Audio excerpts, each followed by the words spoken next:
नमस्कार, मेरा नाम पीयूष कुमार सोनी है। दोस्तों, कभी कभी हम जीवन में किसी काम की शुरुआत तो करते हैं, लेकिन जब समय अधिक हो जाता है और कभी कभी हम लक्ष्य के पास पहुंचने वाले होते हैं, तभी हम उस कार्य को छोड़ देते हैं जिस समय लक्ष्य की प्राप्ति नहीं हो पाती है। एक बार दो साधु तपस्या कर रहे थे। काफी समय बीत गया, भगवान को प्रसन्न करने का प्रयास कर रहे थे, भगवान प्रसन्न नहीं हो रहे थे। तभी एक बार वहां से नारद जी गुजरते हैं।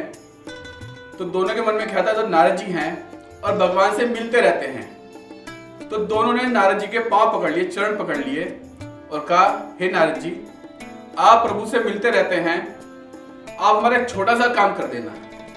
तो नारद जी पूछते हैं, बताइए क्या काम है। तो दोनों साधु कहते हैं कि आप उनसे इतना पूछ लेना कि वो हमें दर्शन कब देंगे।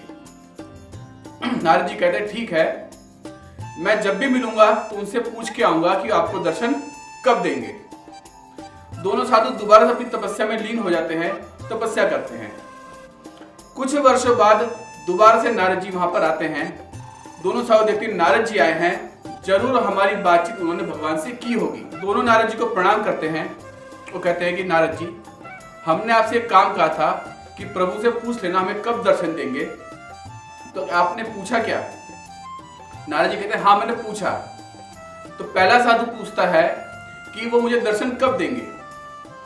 तो नारद जी कहते हैं कि अभी आपको 100 साल और तपस्या करनी पड़ेगी, तब प्रभु आपको दर्शन देंगे।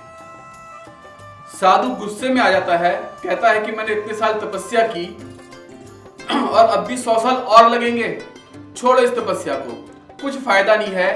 वो छोड़ के चला जाता है। अब दूसरा साधु पूछता है कि नारद जी, भगवान मुझे कब दर्शन देंगे।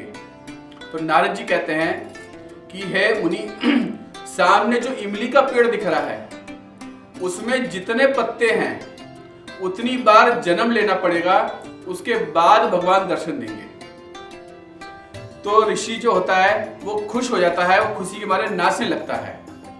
तो नारद जी कहते हैं, इसका क्या हो गया, ऐसा कहीं पागल तो नहीं हो गया जो बात को सुन के नाच रहा है। एक तो भाग गया और एक ये नाचने शुरू कर दिया। तो नारद जी पूछते हैं कि क्या हुआ, इतना खुश क्यों हो, इतना नाचने क्यों लगे।